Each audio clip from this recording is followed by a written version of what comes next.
দেখতে দেখতে রোজাটা চলে যাচ্ছে, কিন্তু রোজা যখন শেষ হয়ে যায় তখন মনটা খুবই খারাপ লাগে।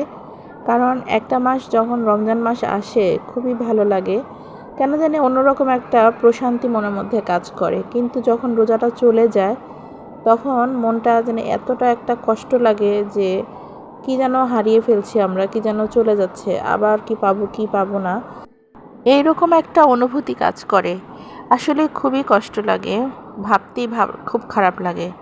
তো আজকে এই ভিডিওটা আমার বেশ 2-4 দিন আগের ভিডিও, কিন্তু আমি সময়ের অভাবে ভিডিওটা দিতে পারিনি। তো হ্যালো এভরিওয়ান, আসসালামু আলাইকুম। কেমন আছেন সবাই? আশা করি সবাই ভালো আছেন। আলহামদুলিল্লাহ আমিও ভালো আছি। তো আমার ছেলে ও বেশ কয়েকদিন ধরে বলছে বাবা পিৎজা খাবো, বাবা পিৎজা খাবো। ওর বাবার কাছে এগুলো আবদার করছে, কিন্তু পিৎজার ওকে খাওয়ানো হচ্ছে না, আর পিৎজা এনেও দিচ্ছে না। তো হঠাৎ করেই সেদিন বলছিল যে ছেলেকে পিৎজা কিনে দিবে। তো পিৎজা বার্গার থেকে একটা পিৎজা অর্ডার করে ফেললাম ফুড পান্ডা থেকে। পিৎজাটা বেশ বড় ছিল, মানে মানে মিডিয়াম সাইজের থেকেও একটু বড়। কারণ এতটাই বড় আপনাদেরকে আসলে সামনাসামনি দেখালে বোঝাতে পারতাম। আর পিৎজাটা খুবই টেস্টি ছিল, খুবই মজার ছিল। কারণ পিৎজাটা এত বেশি চিজি ছিল, চিজি পিৎজাগুলো খেতে অনেক ভালো লাগে এবং অনেক টেস্ট হয়। আর সাথে তো ওরা দিয়ে দিয়েছিল, দুপদের সস দিয়ে দিয়েছিল, একটা মেয়োনিজ আর একটা টমেটো সস। তো ওদের সসগুলো অনেক মজা ছিল। তো যাই হোক, এদিকে আমি আবার চিন্তা করলাম যে ইফতারিতে কি করব। তো ইফতারির জন্যই মেনলি, ইফতারিতে যেন খাওয়া হয় সেইভাবে অর্ডার করা হয়েছিল পিৎজাটা। আর এদিকে আমি একটু মুরগি কিমা করে নিয়েছি, সাথে একটু পেঁয়াজ কুচি, একটু কাঁচামরিচ কুচি, একটু রেড বেল পেপার, একটুখানি গোলমরিচের গুঁড়ো, সয়া সস আর সামান্য একটু লবণ, সব কিছু দিয়ে ভালো করে আমি কিমাটা ম্যারিনেট করে রেখে দিয়েছি এক সাইডে। আর এখানে একটা প্যানের মধ্যে চিকেন ব্রেস্টের আমি একটু সামান্য কয়েক টুকরো মাংস নিয়ে নিয়েছি। আর নিয়েছি একটুখানি চিংড়ি মাছ। আমার চিংড়ি মাছগুলো দেখতে বেশি একটা ভালো লাগছিল না, বেশি একটা ভালো ছিল না। কারণ ওই চিংড়িগুলো আমার বাসায় বড় চিংড়ি ছিল না, বা মিডিয়াম চিংড়ি কোনোটাই ছিল না, ছোট চিংড়ি ছিল। আর সেই ছোট চিংড়িটাই আমি দিয়ে কাজ চালিয়ে দিয়েছি। আর সামান্য কয়েক টুকরো লেবু পাতা নিয়ে নিয়েছি। আর এই লেবু পাতাগুলো আমার নিজের গাছের লেবু পাতা। তো এই লেবু পাতা ঘ্রাণগুলো খুবই ভালো লাগে। তো লেবু পাতা নিয়ে নিয়েছি। আর থাই জিঞ্জার ছিল না আমার বাসায়, তো থাই জিঞ্জার না থাকার কারণে আমরা অ্যাজ ইউজুয়াল যে জিঞ্জার আমরা ইউজ করি সেই জিঞ্জারটাই কয়েক টুকরো নিয়ে নিয়েছি। আর দিয়েছি এখানে ডিমের কুসুমটা। ডিম থেকে আপনার যে সাদা অংশটা থাকে ডিমের, সেই সাদা অংশটাকে আমি ডিভাইডেড করে দিয়েছি, করে শুধু কুসুমটা আমি এখানে ইউজ করেছি। আর এখানে ম্যাগি যে স্যুপটা আছে, থাই স্যুপটা, ওই স্যুপের যে পাউডারটা, ওই পাউডারটা আমি এখানে অ্যাড করেছি। অ্যাকচুয়ালি আমার কাছে থাই স্যুপটা আমি মনে করি যে এটা যত বেশি টেস্ট করে রান্না করা যায়, যা যা দিচ্ছি এগুলো ইনগ্রিডিয়েন্টস, আর অন্য কোনো ইনগ্রিডিয়েন্টস নাই। তবে আমি এখানে থাই স্যুপের যে পাউডারটাই অ্যাড করেছি, এটা একটু টেস্ট বাড়ানোর জন্য। আর এখানে কিছু সয়া সস দিয়ে দিয়েছি, মেন বলা যাবে যে হাফ কাপ পরিমাণ সয়া সস, আর একটু রেড চিলি সস। এই যেটা এখন দিচ্ছি সেটা হচ্ছে রেড চিলি সস। আর এই যে রুচি যে ব্র্যান্ডের রেড চিলি সসটা খুবই টেস্টি, খুবই ফ্লেভারফুল, আমার কাছে এটা খুবই ভালো লাগে। তো আমি এটাও আমার বাসায় প্রায় শেষের দিকে, যেহেতু সারা রমজান মাস জুড়ে আমি এই সসগুলো ইউজ করছি, বেশি শেষের দিকে থাকাটাই স্বাভাবিক। আর একটু লাইট সয়া সস ইউজ করেছি, সামান্য একটু লাইট সয়া সস দিয়েছি। এইগুলো সসগুলো ছাড়া আসলে এই রান্নাটা চলবেই না, এটা অসম্ভব। আসলে আমি এখন যা যা ইনগ্রিডিয়েন্টসগুলো দিচ্ছি, যারা জানেন তারা অবশ্যই বুঝে গিয়েছেন যে আমি কি রান্না করতে যাচ্ছি।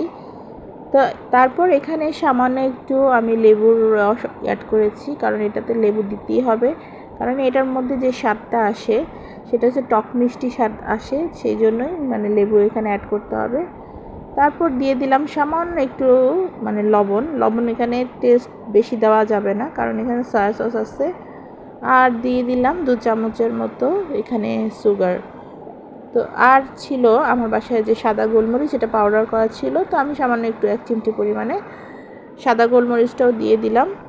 আর সবার শেষে যেটা আমি এখন অ্যাড করছি সেটা হচ্ছে আপনার কর্নস্টার্চ বা কর্নফ্লাওয়ার যেটাই থাকুক না কেন, দুটোর একটা আপনার দিলেই হবে। ওটা দিয়ে ভালো মতো এখানে যে মিক্সড করাটা, এটি হচ্ছে মেইন কাজ। এটা যত বেশি ভালোভাবে মিক্সড হবে তত বেশি টেস্ট মানে ইয়েটা সুন্দর হবে, স্যুপটা সুন্দর হবে। তো আমি এটা খুব ভালোভাবে মিক্সড করে নিচ্ছিলাম যাতে কোথাও দলা পেকে না থাকে, কারণ এখানে যে স্যুপের যে পাউডারটা দেওয়া হয়েছে এটা সামান্য দলা দলা ছিল, তো এটাকে ভালো করে মিক্সড করে নিয়েছি।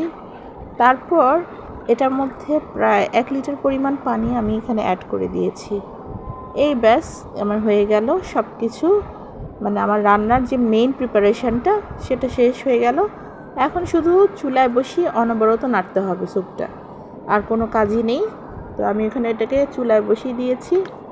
আর অন্যদিকে আরেকটা বাটির মধ্যে আমি সামান্য একটু ময়দা নিয়ে নিয়েছি।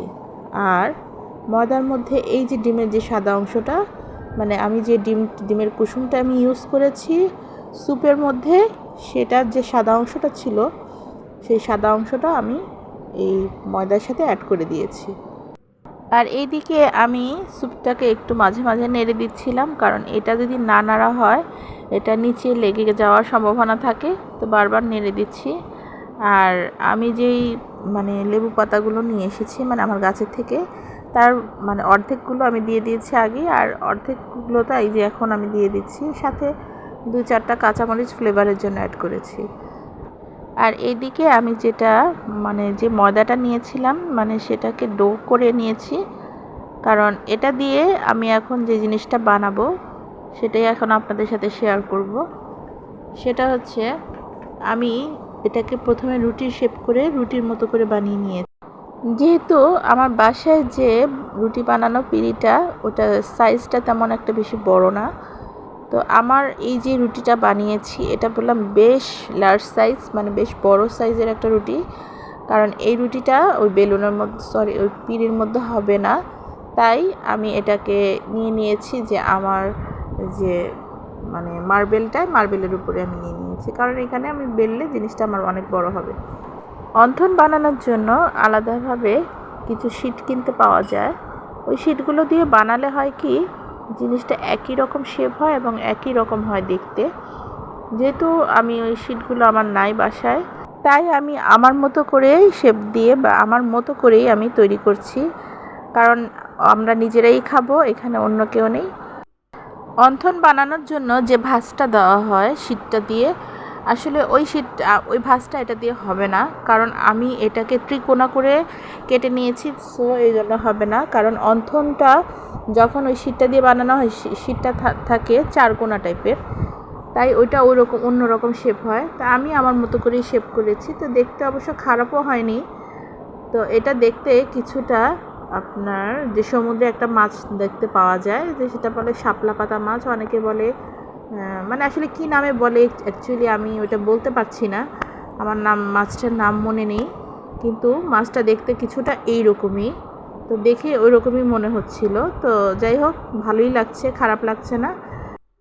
আমাদের বাবুর আব্বুকে ডেকে যখন আমি এটা দেখিয়েছি, তো সে দেখে পরে ওই মাছটাকে মেনশন করেছে, বলেছে যে ওই সমুদ্রের ওই শাপলা পাতার যে মাছটা, মানে শাপলা পাতা ঠিক না, মানে মাছটা এত বেশি চড়া হয়, ওর কান দুটো বেশ বড় বড় হয়, মাঝখানে শুধু বডিটা তার চিকন থাকে, দেখতে এরকমই মনে হচ্ছিল আর কি। সেও ওই মাছটাকেই মেনশন করেছে আর বলছিল দেখতে ওইরকমই কিছুটা লাগছে। তো যাই হোক, এই আর কি, আমার যেমনই হোক ডিজাইন, যেমনই হোক শেপ, কোনো সমস্যা নেই, যেহেতু আমরাই খাবো কোনো প্রবলেম নেই, এখানে কোনো গেস্ট আসবে না বা গেস্ট খাবে না, আমরা আমাদের মতো করেই তৈরি করেছি, এই আর কি কথা।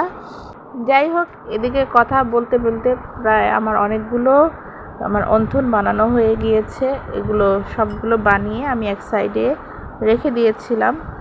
এখন আমার এটাকে ভাজার পালা, কারণ যেহেতু আমি এই ময়দাটাকে ঠান্ডা পানি দিয়ে ডো করে নিয়েছি, সো এটা আস্তে আস্তে লেগে যাওয়ার সম্ভাবনা আছে। তো যেহেতু আমার বানানো শেষ, এদিকে আমি আরেকটা প্যান চুলার উপর বসিয়ে একটু বেশি করে তেল দিয়ে দিয়েছি প্যানের মধ্যে। কারণ এই বেশি করে এটা দেওয়ার কারণ একটাই, এই যে আমি যে জিনিসটা বানিয়েছি এটাকে ডিপ ফ্রাই করতে হবে। এটাকে শ্যালো ফ্রাই করা যাবে না, কারণ শ্যালো ফ্রাই করলে এটার যে মুচমুচে ভাবটা এটা আসবে না। সো এটাকে ডিপ ফ্রাই করার জন্য একটু বেশি পরিমাণে তেল দিতে হবে। তো আমি এখানে এক এক করে প্রায় 3টা দিয়ে দিয়েছিলাম, মানে আমার প্যানে যে কটা আটে ওই কটাই দিয়ে দিয়েছি।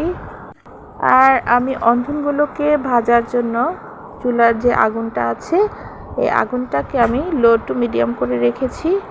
কারণ এই জন্যই যে ওটাকে খুবই আস্তে আস্তে ভাজতে হবে এবং খুবই কম আগুনে ভাজতে হবে। কারণ কি, ওইটার ভিতরে যে মাংসটা দেওয়া হয়েছে, মানে যে কিমাটা দেওয়া হয়েছে সেটা বললাম কাঁচা, তাই ওটাকে এমনভাবে ভাজতে হবে যাতে ভিতরের যে কিমাটা ওটাও সেদ্ধ হয়ে যায়। আর এদিকে যে অন্থনের যে ক্রিস্পি ভাবটা ওটাও আস্তে আস্তে চলে আসে। যদি দেখতে পাচ্ছেন আমার এটা প্রায় মানে ব্রাউন কালার হয়ে এসেছে, মানে ভাজা প্রায় হয়েই গিয়েছে।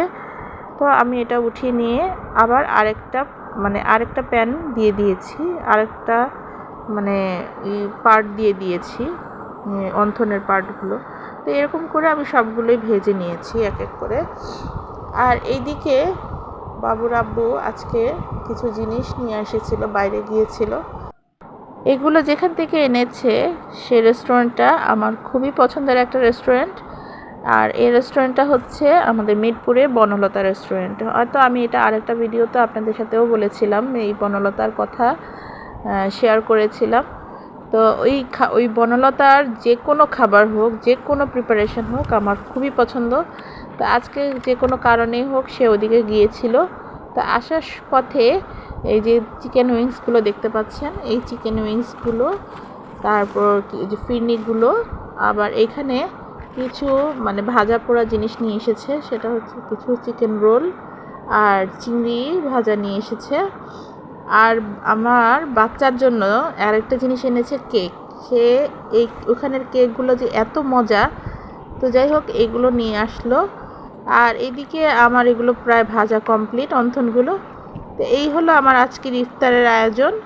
কেমন লেগেছে আজকে আমার এই ইফতারের আয়োজনগুলো কমেন্ট করে জানাবেন। আর সবাই ভালো থাকবেন। আল্লাহ হাফেজ।